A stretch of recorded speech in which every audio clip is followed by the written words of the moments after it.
Hello everyone. You all are warmly welcome to Saman Yapa YouTube channel. This is the second part of our special program, The Essential Parts of a Main Verb. Saman Yapa YouTube channel එකට ඔයගොල්ලෝ සියලු දෙනාම බොහොම සාදරයෙන් පිළිගන්නවා. මේ අපේ විශේෂ වැඩසටහනේ දෙවන කොටසයි. අද දවසේ අපි කතා කරන්නේ අති විශේෂ වූ ක්‍රියාපද කිහිපයක් සම්බන්ධව. එහෙමනම් අපි පාඩම ආරම්භ කරමු. B කියන ක්‍රියාපදය අපි භාවිතා කරන්නේ වෙන්න කියන අර්ථය සඳහා. මේ නැතාර්ථයට හැරවීමේදී don't be බවට පත් වෙනවා. හේතුව සෑම වර්තමාන කාලයට අයිති බහුවචන ක්‍රියාපදයක් තුළම do නැමැති උපකාරක ක්‍රියාපදයේ සැඟවී තිබෙන නිසා. එහෙමනම් be don't be බවට පත් වෙනවා. be happy සතුටු වෙන්න, don't be sad දුක් වෙන්න එපා. එහෙමනම් මෙවැනි වාක්‍ය නිර්මාණයන් අපි අනිවාර්යයෙන්ම දෙවන අදියරේදී මේ විශේෂ වැඩසටහන දින 30ක් පැවැත්වෙනවා. දින 30ක් අවසානයේදී අපි මෙහි දෙවන අදියර ආරම්භ කරනවා. ඒ වගේම මේවා කොහොමද අපි නිර්මාණශීලීව වාක්‍ය තුල යොදාගන්නේ කියන දේ පිළිබඳව අපි සාකච්ඡා කරනවා අනිවාර්යයෙන්ම. එතෙක් ඔබ මේ කියන කරුණු විතරක් මතක තියාගෙන ඉන්න. මෙන්න ඊළඟට තියෙනවා B කියන පවුලේ ඊළඟ කෙනා කවුද? ආ කියන ක්‍රියාපදය අනිවාර්යයෙන්ම අයිති වෙන්නේ වර්තමාන බහුවචන කාලයටමයි. එහෙමනම් මේ තමා විශේෂම කෙනා කවුද? ඉංග්‍රීසි භාෂාවේ සෑම බහුවචන ක්‍රියාපදයක් තුළම වර්තමානයට අයිති සෑම බහුවචන ක්‍රියාපදයක් තුළම do කියන උපකාරක ක්‍රියාව සැඟවී ඉන්නවා කියලා මම මුලින් කියලා දුන්නා මුල්ම පාඩමේදී. එසේ නොවන එකම ක්‍රියාපදේ තමයි මේ තියෙන්නේ ආ. එයා තුල කිසිම කෙනෙක් සැඟවිලා නැහැ. ඒ නිසා එයා නැතර්ථයට හැරවීමේදී ආ not ආන්ට් බවට පත් වෙනවා. එහෙමනම් අද දවසේ ඔයා මුලින්ම මගේ පාඩම නරඹන කෙනෙක් නම් කරුණා කරලා මේ පාඩමේ මුල් කොටස පළවෙනි කොටස අනිවාර්යයෙන්ම නරඹන්න. හේතුව විශේෂ රහස් ගොඩාක් මම කියලා දීලා තියෙනවා. ඒ පාඩම නරඹීමෙන් අනතුරුව තමයි ඔයා අනිවාර්යයෙන්ම මේ දෙවන කොටස සඳහා යොමු වෙන්නට ඕනේ. හරි. එහෙමනම් මේ ක්‍රියාපදයේ ඒකවචන ස්වරූපයන් දෙකක්ම තියෙනවා. මේ බලන්න is සහ am. මේකත් විශේෂ අවස්ථාවක්. ඉංග්‍රීසි භාෂාවේ සෑම ඒකවචන ක්‍රියාපදයක් තුලම does නැමැති උපකාරක ක්‍රියාව සැඟවී ඇත කියලා පළවෙනි කොටසේදී මම කියලා දුන්නා. එසේ නොවන ක්‍රියාපද දෙකක් ගැනත් කිව්වා. කවුද මේ දෙක? මේන් ඉන්නවා. කවුද? is සහ am. ඒ නිසා මේවා නැතාර්ථයට හැරවීමේදී අපි කරන්නේ not මේවාටම එකතු කිරීම. is not isn't වෙනවා. am not වෙනවා. හේතුව මේක කෙටි කරලා කියන්න ඉංග්‍රීසි භාෂාව තුල පිළිගත් ආකාරයක් නැහැ. ඒ නිසා මේකට විකල්පයක් ලෙස අපිට භාවිතා කිරීමට අවසරය තියෙනවා ස්පෝකන් ඉංග්‍රීසි වලදී are not කෙටි යෙදුම aren't කියන එක අපිට විකල්පයක් ලෙස ස්පෝකන් ඉංග්‍රීසි වලදී භාවිතා කිරීමේ අවසරය තියෙනවා. එහෙමනම් මෙන්න අදාළ මුල් ක්‍රියාවට ing එකතු කළා been බවට පත් වෙනවා. එය නැතාර්ථයේදී not been බවට පත් වෙනවා. හේතුව ing එකතු කළ ක්‍රියාවක් තුල කිසිදු උපකාරක ක්‍රියාවක් සැඟවී නැත කියන කාරණාව හේතු කොටගෙන මෙන්න අතීත කාලයේ ක්‍රියාපද දෙකම ඇතුළත් වෙනවා was සහ were. මේ ක්‍රියාපද නැතාර්ථයට හැරවීමේදී ඒවටමයි not එකතු කරන්නේ wasn't සහ weren't බවට පත් වෙනවා. හේතුව මොකක්ද? සෑම අතීත ක්‍රියාපදයක් තුලම did නැමැති උපකාරක ක්‍රියාව සැඟවී ඇත. එසේ නොවන ක්‍රියාපද දෙක මොකක්ද කියලා පළවෙනි පාඩමේදී කියලා දුන්නා. කවුද දෙන්න? මෙන්න මේ දෙන්න. was සහ were. B කියන පවුලට අයිති අතීත ක්‍රියාපද දෙක තමයි was සහ were කියන්නේ. ඒවා නැතාර්ථයට හැරවීමේදී ඒවටමයි not එකතු කරන්නේ. ඒ අනුව was එක wasn't වුණා. were කියන ක්‍රියාපදය weren't බවට පත් වුණා. මෙන්න අතීත කෘදාන්තය BEEN been A නැතාර්ථයට හැරවීමේදී not been අපි භාවිතා කරනවා. ක්‍රියාපදයක් අනාගත කාලයට හැරවීම පහසුවෙන්ම කරන්න පුළුවන් will කියන උපකාරක ක්‍රියාව භාවිතයෙන්. එවනම් will be නැතාර්ථයේදී won't be බවට පත් වෙනවා. to be වෙන්නට, not to be නොවෙන්නට. මෙන්න අද දවසේ දෙන ඊළඟ ක්‍රියාපදය do කියන ක්‍රියාපදය. do කියන ක්‍රියාපදයට මුලින්ම සාකච්ඡා කරපු be කියන ක්‍රියාපදයට ඊළඟට අපි සාකච්ඡා කරන්න යන have කියන ක්‍රියාපදයක්. හොඳින් අහගෙන ඉන්න. be do have. මේවා තනියෙන් ගන්න බෑ. මේවා පවුල් විදියට ඉන්නේ. මේ බලන්නකො සමාජික කොච්චරක් ඉන්නවද කියලා. නේද? එහෙමනම් be කියන පවුලේ අයත්, do කියන පවුලේ අයත්, have කියන පවුලේ අයත් මේ සියලු දෙනා ඉංග්‍රීසි භාෂාවේ සුවිශේෂී කාර්යයක් ඉටු කරන අය. මේ අය ප්‍රධාන ක්‍රියාපද ලෙසත් උපකාරක ක්‍රියාපද ලෙසත් භාෂාව තුල ක්‍රියාත්මක වෙනවා. ඒ නිසා ඉංග්‍රීසි ඉගෙන ගන්නා කෙනෙකුට නැතුවම බැරි ක්‍රියාපද තුන මොකක්ද කියලා අහුවොත් මතක තියාගෙන ඉන්න be do have කියන පවුල් තුනේ සියලු දෙනා. හේතුව ඒගොල්ලෝ ප්‍රධාන ක්‍රියාපද ලෙසත් උපකාරක ක්‍රියාපද ලෙසත් කටයුතු කරනවා. ඒ නිසා මෙයාලට ඉංග්‍රීසි භාෂාවේදී කියනවා අපි principal helping verbs කියලා. principal helping verbs කියලා. ප්‍රධාන උපකාරක ක්‍රියාපද කියලා. එහෙනම් මේ බලන්න ඒ ඔප්පු කරන්න පුළුවන් හොඳම අවස්ථාවක් තමයි මේ තියෙන්නේ. do කියන ප්‍රධාන ක්‍රියාපදය භාවිතා කරනවා කියන අර්ථය සඳහා do කියන ප්‍රධාන ක්‍රියාපදයේ තුලත් do නැමැති උපකාරක ක්‍රියාව සැඟවී තියෙනවා. මතකද කතාව? එහෙමනම් do නැතාර්ථයේදී don't do බවට පත් වෙනවා. does කියන ප්‍රධාන ක්‍රියාපදයේ තුලත් does කියන්නේ කරයි. does කියන ප්‍රධාන ක්‍රියාපදයේ තුලත් උපකාරක ක්‍රියාවක් සැඟවී තියෙනවා. does කියලා උපකාරක ක්‍රියාව. එහෙමනම් does නෙගටිව් වෙනකොට doesn't do බවට පත් වෙනවා. doesn't do බවට පත් වෙනවා. මේ නීතිය දන්නවා අදාළ සැඟවී තියෙන උපකාරක ක්‍රියාව එළියට එනකොට බොස්ගේ වෙස් ගැලවේ. මතකද මම මෙහෙම කියලා දුන්නා. එහෙමනම් අදාළ ක්‍රියාවේ මුල් ස්වරූපයයි භාවිතා කළ යුත්තේ. සැඟවී තියෙන උපකාරක ක්‍රියාපද එළියට එනකොට කවුද සැඟවී ඉඳලා උදව් කරන තුන් දෙනා අපිට ඉංග්‍රීසි භාෂාවේ? do, does, did. මේ තුන් දෙනා තමයි සැඟවී උදව් කරන්නේ. That's why they are called hidden auxiliary verbs or hidden helping verbs. එහෙමනම් ක්‍රියාපදයට ing එකතු කරන්නේ කොහොමද? අදාළ ක්‍රියාවේ මුල් ස්වරූපයේ do එයාට ing දැම්මා doing උනා. නැතාර්ථයේදී not doing බවට පත් වෙනවා. මෙන්න අතීත කාලයේ සේම අතීත කාල ක්‍රියාපදයක් තුලම was, were, had අනෙක් සියලුම ක්‍රියාපද ඇතුලේ did නැමැති උපකාරක ක්‍රියාව සැඟවී ඇත. එහෙමනම් did කියන්නේ කළා නම් කළේ නැහැ කියන අර්ථය ගැනීම සඳහා අදාළ උපකාරක ක්‍රියාව එළියට ගන්නවා. එයාට not දානවා didn't බවට පත් වෙනවා. එහෙමනම් තවදුරටත් ඊළඟ ක්‍රියාපදයේ ප්‍රධාන ක්‍රියාපදයේ වෙනස් වූ ස්වරූපේ තියන්න බෑ. මුල් ස්වරූපේමයි භාවිතා කළ යුත්තේ. එහෙමනම් didn't do බවට පත් වෙනවා. ඊළඟට කරන ලද කියන අර්ථය සඳහා done භාවිතා කරනවා. not done නොකරන ලද කියන අර්ථය සඳහා භාවිතා කරනවා. හේතුව මේ not තනියෙන් තියෙන්නේ වාක්‍යයක් තුල නිර්මාණය කරන තුරු හේතුව මේවා තුල උපකාරක ක්‍රියාපද සැඟවිලා නැහැ. ඒ නිසා නැතාර්ථයට හැරවීමේදී not කියන පදය මේ වචනේ ඉදිරියෙන් මේ ක්‍රියාපදයේ ඉදිරියෙන් ලියලා දක්වනවා. මේවා අර්ථාන්විත වාක්‍ය තුල නිර්මාණයේදී මේ not කියන පදය තවත් උපකාරක ක්‍රියාවකට එකතු වෙනවා. එසේ වෙන්නේ කොහොමද කියන එක අනිවාර්යයෙන්ම දෙවන අදියරේදී මම ඕගොල්ලන්ට පැහැදිලිව කියලා දෙනවා. එහෙමනම් සමන් යාපා YouTube channel එකත් එක්කම රැඳිලා ඉන්න.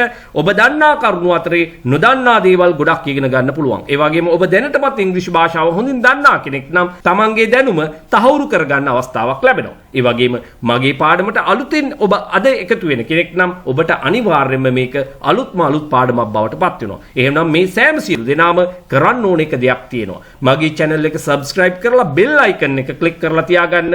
අලුතෙන් වීඩියෝ එකක් දාපු ගමන් ඕගොල්ලන්ට notification එකක් ලැබෙනවා. like කරන්න, comment කරන්න අමතක කරන්න එපා. ඒ වගේම ඕගොල්ලෝ අනිවාර්යයෙන්ම කළ යුතු කාර්යය වෙන්නේ ඉංග්‍රීසි භාෂාව මුලින් ඉඳන් ඉගෙන ගන්න. අවස්ථාවක් හොයමින් ඉන්න. අන්න අය අතරේ මේ වීඩියෝව හැකිතාක් දුරට share කරන්න. මොකද මමත් කරන්නේ මේ නොමිලේ සේවාවක්. ඔබත් එහෙමනම් මේක ඔබ ප්‍රයෝජන ගන්නවා වගේම අන් අයටත් ප්‍රයෝජන ගන්නට අවස්ථාව උදා කරන්න. එය තමයි මට කරන ලොකුම ගෞරවය වෙන්නේ. හොඳයි. එම කාරුණික ඉල්ලීමත් එක්කම අපි යනවා පාඩමේ ඉතිරි කොටසට. එහෙමනම් done not done බවට පත් වෙනවා නැතාර්ථයේදී අදාළ ක්‍රියාව අනාගතයට හැරවීම සඳහා පහසුවෙන්ම එකතු කරගන්න පුළුවන් ක්‍රියාපදයේ කවුද උපකාරක ක්‍රියාව? will. එහෙමනම් will do, won't do බවට පත් වෙනවා. to do, not to do. to do කරන්නට, not to do නොකරන්නට. මෙන්න මම අර මුලින් කියපු ඉංග්‍රීසි භාෂාවේ නැතුවම බැරි ක්‍රියාපද තුනෙන් අවසාන කෙනා කවුද? have. මේවා ප්‍රධාන ක්‍රියාපද ලෙසත් උපකාරක ක්‍රියාපද ලෙසත් ඉංග්‍රීසි භාෂාවේ කටයුතු කරනවා. ඒ ඔප්පු කර පෙන්වීම මම කරන්නේ මේ පාඩමේ දෙවන අදියරේදී එනම් දින 30කට පසුව. එතෙක් ඉවසගෙන ඉන්න ඕනේ. එතෙක් මේ දේවල් හොඳින් අධ්‍යයනය කරලා මතක තියාගෙන ඉන්න ඕනේ. have තියනවා ඉන්නවා යන අර්ථය සඳහා භාවිතා කරනවා. ඒ අනුව මේ ප්‍රධාන බහුවචන ක්‍රියාපදයේ තුල do නැමැති උපකාරක ක්‍රියාව සැඟවී ඉන්නවා. එහෙමනම් මේ නැතාර්ථයට හැරවීමේදී don't have භාවිතා කරනවා. ඒ වගේම has කියන ප්‍රධාන ක්‍රියාපදයේ අපි සලකා බලපුවාම මෙයා තුල does කියන උපකාරක ක්‍රියාව සැඟවී ඉන්නවා. මේ නැතාර්ථයට හැරවීමේදී doesn't have බවට පත් වෙනවා. හේතුව මෙතනදී උපකාරක ක්‍රියාපද එළියට එනකොට කවුද සැඟවුණු උපකාරක ක්‍රියා? do, does, did. මම මේ රතු පාටින් දාලා තියෙන එක. ඒක තමයි ඉංග්‍රීසි භාෂාවේ මේ ක්‍රියාපද තුන තමයි ඉංග්‍රීසි භාෂාවේ අපිට සැඟවී සිට උදව් කරන අය.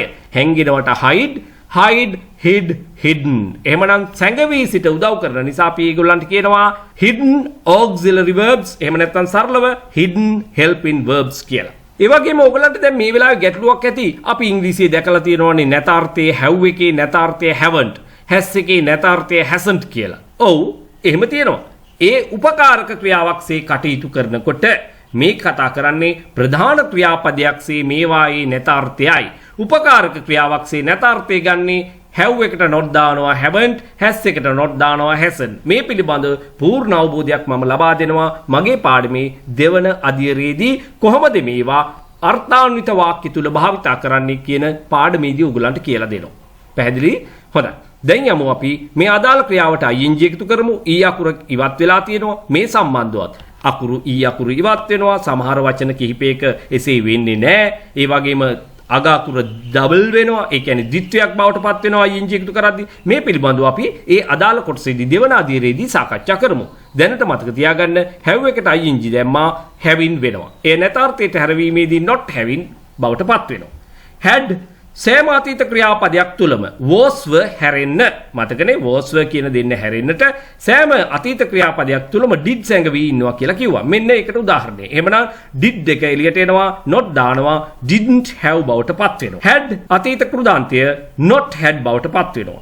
අනාගත කාලයේ will have won't have වාක්‍ය දීර්ඝ කර ගැනීම සඳහා අත්‍යවශ්‍ය වන කොටස මෙන්න තියෙනවා to have not to have බවට පත් වෙනවා. එhmenan මේ පාඩම නැවත නැවතත් අධ්‍යයනය කරන්න. නැවත නැවතත් මේ වීඩියෝව අධ්‍යයනය කරන්න මුලින් ඉඳන්. එතකොට ඔයගොල්ලන්ට මේ කරුණු ප්‍රත්‍යක්ෂ වෙනවා. වසර ගණනාවක් කාලයේ ශ්‍රමයේ ධනෙ වීදම් කරමින් ඉගෙන ගන්න බැරි වෙච්ච සියලු දේ ඊටාම කෙටියෙන් ඊටාම නිවැරදිව සරලව කියලා දෙන්නේ සමන් යාපා YouTube channel එකෙන්. ඒ නිසා ඔයගොල්ලෝ මගේ channel එකත් එක්ක අනිවාර්යෙන් රැඳී සිටින්න. තාමත් ඔයා මගේ channel එක නරඹන්නේ subscribe කරලා නෙවෙයි නම් කරුණාකරලා subscribe කරන්න. ඊළඟ ක්‍රියාපදේ run. මේ ක්‍රියාපදේ නැතාර්ථයට හැරවීමේදී කොහොමද සිද්ධ වෙන්නේ කියලා නැවත නැවත මම කියන්න දැන් යන්නේ නැහැ. හේතුව මේ කරුණු සියල්ල මතක තියාගෙන ඉන්න ඕනේ. run, don't run, runs, doesn't run, running, not running, ran, didn't run, run, not run. නැවතත් අපි past participle එකේදී භාවිත කරන්නේ run. මේවා අපිට ඉංග්‍රීසි භාෂාවේ දීලා තියෙන ඒවා. අපිට අතපොවන්න බෑ, වෙනස් කරන්න බෑ. will run, won't run, to run, not to run. Play, don't play, plays, doesn't play, playing, not playing, played, didn't play, played, not played, will play, won't play, to play, not to play. play කියන්නේ සෙල්ලම් කරනවා, ඒ වගේම වාදනය කරනවටත් කියනවා. මේ ප්‍රධාන අර්ථ දෙක අවමෝෂයෙන් පාඩම් කරලා තියාගන්න. I think we better see the 5 verbs we learned today once again. මුලින්ම කතා කළේ be verb එක සම්බන්ධව. ඊළඟට අපි කතා කළේ do කියන ක්‍රියාපදයේ සම්බන්ධව. ඊළඟට කතා කළා have කියන ක්‍රියාපදය. එවනම් be do have කියන්නේ ඉංග්‍රීසි භාෂාවේ නැතුවම බැරි ක්‍රියාපද තුනක්. උපකාරක ක්‍රියාපද සේත් කටයුතු කරනවා භාෂාව තුළ, ප්‍රධාන ක්‍රියාපද සේත් කටයුතු කරනවා. ඊළඟට අපි කතා කළේ run කියන ක්‍රියාපදය. ඊළඟට කතා කළා play කියන ක්‍රියාපදය. එහෙමනම් මේ ක්‍රියාපද සියල්ලේ ඇතාර්ථයේ ස්වරූප 7ත් නැතාර්ථයේ ස්වරූප 7ත් එකතු කරපුවාම 14ක් එනවා ස්වරූපයන්. forms 14ක් එනවා. verb forms 14ක් එනවා. මේ 14 පහෙන් වැඩි කරපුවාම කීයද? 70යි. එතකොට මේ 70ම ඉතාම හොඳින් කටපාඩම් කරගෙන තියාගෙන ඉන්න. ගොඩ ගහ ගන්න එපා. හේතුව දිනපතාම මම නැවත නැවතත් 5 බැගින් දෙනවා. එහෙමනම් ඒකත් අකණ්ඩව නරබලා ඔයගොල්ලන්ගේ දැනුම පෝෂණය කරගන්න කියන ආරාධනාවත් සමගින් මා ඔබෙන් සමුගන්නවා. යලිත් ඉක්මනින්ම හමු වීමේ බලාපොරොත්තුවෙන් යන්න කලින් මතක් කරන්න තියෙනවා විශේෂ දෙයක්. මගේ ඔන්ලයින් ක්ලාසස් ගැන වැඩිහිටියන් සඳහා සහ පාසල් සිසුන් සඳහා පන්ති පැවැත්වෙනවා. Taman තෝරා ගන්න කණ්ඩායම සඳහන් කරන්න ඕනේ. පාසල් යන දුවෙක් පුතෙක් නම් Taman ඉගෙනු ලබන ශ්‍රේණිය සඳහන් කරන්න ඕනේ. වැඩිහිටි කෙනෙක් නම් adults කියලා සඳහන් කරන්න. යම් ආකාරයකින් සඳහන් කිරීමක් කරලා WhatsApp කරන්න මෙන්න මේ කියන නම්බර් එකට. පාසල් සිසුන් සඳහා මේ සඳහන් කරලා තියෙන මුදලට දින 8ක්ම ඉගැන්වීම කරනවා. කණ්ඩායමක් සඳහා අපි 20 දෙනෙක් පමණයි සිසුන් බඳවා ගන්නේ. වැඩිහිටි පන්ති දින 4ක් පමණයි පැවැත්වෙන්නේ. ඉතින් මේ අවස්ථාවෙන් අනිවාර්යයෙන්ම ප්‍රයෝජන ගන්න. මට පුළුවන් මේ මුදල 4000ක් 5000ක් එහෙම නැත්නම් 6000ක් වැනි මුදලක් අය කරන්න අනිවාර්යයෙන්ම පුළුවන් මේ උගන්නන මේ කරන කැපවීමට. නමුත් එසේ කළොත් මුදල් ගෙවීමේ හැකියාව තියෙන අය පමණයි ඉගෙන ගන්න. එහෙම වුණොත් මගේ මූලික අරමුණ බැරි කෙනාට උදව් කරන්න. ඒ අරමුණ සම්පූර්ණයෙන්ම විනාශ වෙලා යන නිසා සාධාරණයක් ඉටු කිරීමේ අරමුණ ඇතුව තමයි මිකී මුදලකට පන්තිය පවත්වන්නේ. නැත්නම් සමහර අයට ඇතැම් අයට මුදල අඩු වෙනකොට ගණන් ගන්නේ නැති ස්වභාවයකුත් ඇති වෙනවා. නමුත් එකී අයට නෙමෙයි මම ඉංග්‍රීසි උගන්වන්නේ සැබෑ වමනාවක් තියෙන කැපවීමක් තියෙන ප්‍රඥාවන්ත අයටයි මේ channel එකෙන් ඉංග්‍රීසි ඉගෙන ගන්න පුළුවන්කම තියෙන්නේ. එහෙමනම් මේ කරන සේවාවෙන් ප්‍රයෝජන ගන්නා මෙන් කාරුණික ඉල්ලා සිටිමින් මා සමුගන්නවා. ආයුබෝවන්.